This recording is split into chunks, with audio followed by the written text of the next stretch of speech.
২০২৫ সালের শেষ দিকে জাতীয় নির্বাচন হতে পারে বলছেন প্রধান উপদেষ্টা।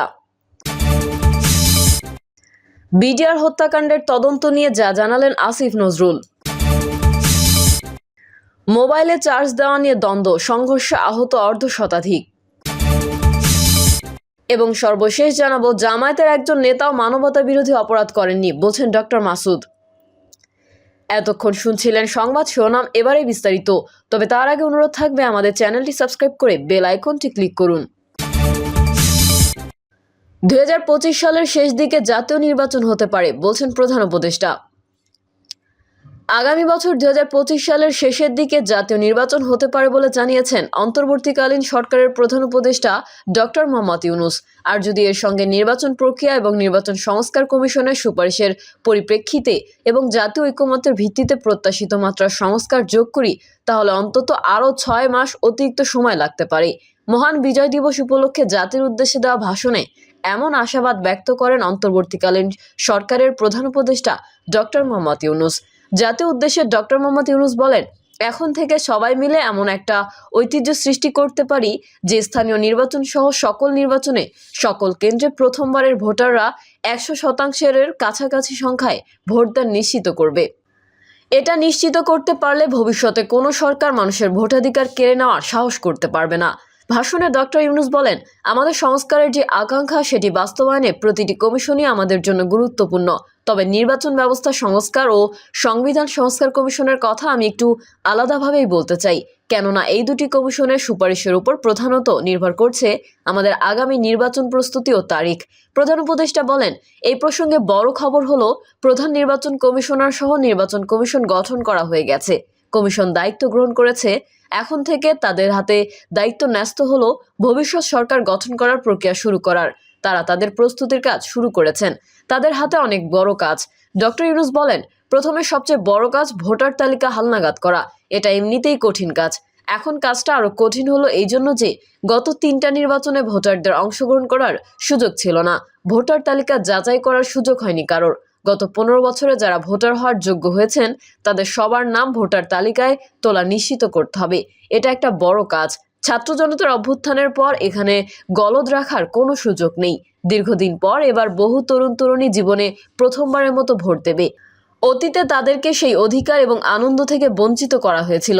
তাই এবারের নির্বাচনে তাদের ভোটদান একটি স্মরণীয় ঘটনা হয়ে থাকবে। এই অভিজ্ঞতাকে মসৃণ করার সমস্ত আয়োজন করতে হবে। প্রধান উপদেষ্টা বলেন, এবারের নির্বাচনে প্রথমবারের তরুণ তরুণী ভোটারেরা শতকরা ১০০% কাছাকাছি সংখ্যায় ভোট দিয়ে একটি ঐতিহ্য সৃষ্টি করুক। নির্বাচন কমিশন এবং সকল সামাজিক প্রতিষ্ঠান ও রাজনৈতিক দলের প্রতি আমার আহ্বান, সবাই মিলে আমরা যেন এই লক্ষ্য অর্জনে নানা প্রকার সৃজনশীল কর্মসূচি গ্রহণ করি। নতুন ভোটার ছাড়াও যাদের আগে থেকে ভোটার তালিকায় নাম থাকার কথা ছিল তারা ভোটার তালিকায় আছে কিনা তা নিশ্চিত করতে হবে। বিশেষ মনোযোগ দিয়ে ভুয়া ভোটারদেরকে তালিকা থেকে বের করে দিতে হবে বলে জাতির উদ্দেশ্যে বলেন তিনি। প্রধান উপদেষ্টা বলেন, এবার আমরা প্রবাসী বাংলাদেশিদেরকে ভোট দেওয়া নিশ্চিত করতে চাই। অতীতে আমরা এই ব্যাপারে অনেকবার আশ্বাসের কথা শুনেছি। এই সরকারের আমলে এটা যেন প্রথমবারের মতো বাস্তবায়িত হয়, এটা আমরা নিশ্চিত করতে চাই। এর জন্য একটা নির্ভরযোগ্য ব্যবস্থা করতে হবে। তিনি বলেন, সবকিছুই সময় সাপেক্ষ ব্যাপার। এর সঙ্গে যদি আমরা নির্বাচন প্রক্রিয়া আরো উন্নত করতে চাই, নির্বাচন সংস্কার কমিশনের সুপারিশমালা বাস্তবায়ন করতে চাই, তাহলে প্রয়োজনীয় সংস্কারের বিস্তৃতি ও গভীরতা অনুসারে নির্বাচন কমিশনকে সময় দিতে হবে। প্রধান রাজনৈতিক দলের উদ্দেশ্যে প্রধান উপদেষ্টা বলেন, আমি সকল প্রধান সংস্কারগুলো সম্পন্ন করে নির্বাচন আয়োজন করার ব্যাপারে বারবার আপনাদের কাছে আবেদন জানিয়ে এসেছি। তবে রাজনৈতিক ঐকমত্যের কারণে আমাদেরকে যদি অল্প কিছু সংস্কার করে ভোটার তালিকা নির্ভুলভাবে তৈরি করার ভিত্তিতে নির্বাচন সম্পন্ন করতে হয়, তাহলে ২০২৫ সালের শেষের দিকে নির্বাচন অনুষ্ঠান হয়তো সম্ভব হবে। আর যদি এর সঙ্গে নির্বাচন প্রক্রিয়া ও নির্বাচন সংস্কার কমিশনের সুপারিশের পরিপ্রেক্ষিতে এবং জাতীয় ঐকমত্যের ভিত্তিতে প্রত্যাশিত মাত্রার সংস্কার যোগ করি, তাহলে অন্তত আরও ৬ মাস অতিরিক্ত সময় লাগতে পারে।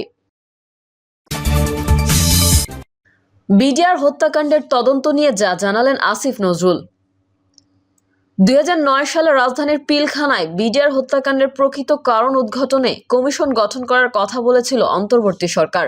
তবে এই হত্যাকাণ্ড নিয়ে ২টি মামলা বিচারাধীন থাকায় আপাতত কমিশন গঠনের সিদ্ধান্ত থেকে সরকার সরে এসেছে বলে হাইকোর্টকে জানিয়েছে স্বরাষ্ট্র মন্ত্রণালয়। বিডিআর হত্যাকাণ্ড নিয়ে সামাজিক যোগাযোগ মাধ্যম ফেসবুকে এক স্ট্যাটাস শেয়ার করেছেন অন্তর্বর্তী সরকারের আইন উপদেষ্টা আসিফ নজরুল। তিনি লিখেছেন, বিডিআর হত্যাকাণ্ড তদন্ত বিষয়ে হাইকোর্টের রিট আবেদনকারী আজকের একটি বক্তব্য নিয়ে কিছু অস্পষ্টতা সৃষ্টি হয়েছে।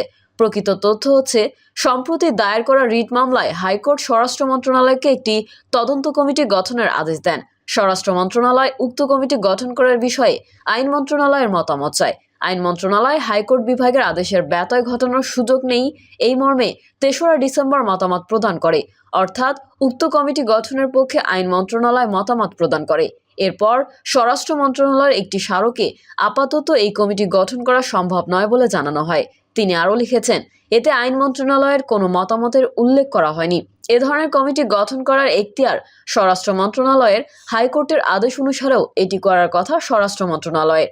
আসিফ নজরুল লিখেছেন, স্বরাষ্ট্র মন্ত্রণালয় ভবিষ্যতে বিডিআর হত্যাকাণ্ডের বিষয়ে তদন্ত কমিটি গঠনের সিদ্ধান্ত গ্রহণ করলে অবশ্যই আইন মন্ত্রণালয় এজন্য সকল সহযোগিতা প্রদান করবে। ব্যক্তিগতভাবে আমি মনে করি বিডিআর হত্যাকাণ্ডের স্বাধীন একটি তদন্ত প্রয়োজন। মোবাইলে চার্জ দেওয়া নিয়ে দ্বন্দ্ব, সংঘর্ষে আহত অর্ধশতাধিক। সিলেটের কোম্পানিগঞ্জে মোবাইল ফোনে চার্জ দেওয়াকে কেন্দ্র করে দুই পক্ষের সংঘর্ষে অর্ধশতাধিক মানুষ আহত হয়েছেন। রোববার সকালে উপজেলার থানাবাজার এলাকায় মাইকিং করে দেশীয় অস্ত্র নিয়ে মুখোমুখি অবস্থান করে বর্ণী ও কাঁঠালবাড়ি এলাকার লোকজন। পরে দুপুর 2টার দিকে সিলেট থেকে সেনাবাহিনীর সদস্যরা ঘটনাস্থলে পৌঁছে পরিস্থিতি নিয়ন্ত্রণে আনেন। তবে বিকেল 3টা পর্যন্ত পুরো এলাকায় থমথমে পরিস্থিতি বিরাজ করছিল। এর আগে শনিবার সন্ধ্যা 6টার দিকে থানাবাজার এলাকায় একটি দোকানে মোবাইল ফোন চার্জকে দেওয়াকে কেন্দ্র করে দুই যুবকের বাকবিতণ্ডা হয়। এক পর্যায়ে সেটি সংঘর্ষের রূপ নেয়। পরে রাত 9টা পর্যন্ত কয়েক দফায় সংঘর্ষ চলে। এতে আহত হয়ে অন্তত 20 জন উপজেলার হাসপাতালে চিকিৎসা নিয়েছেন। পরে পুলিশ ও সেনাবাহিনীর সদস্যরা গিয়ে পরিস্থিতি নিয়ন্ত্রণ করে। এ ঘটনার জেরে রোববার সকাল 10টায় বর্ণী এলাকার লোকজন মাইকিং করে দেশীয় অস্ত্র নিয়ে মাদ্রাসা মাঠে জড়ো হতে থাকেন। বেলা 11টার দিকে শত শত মানুষ 10 কিলোমিটার সড়ক পায়ে হেঁটে থানাবাজার এলাকায় অবস্থান নেন।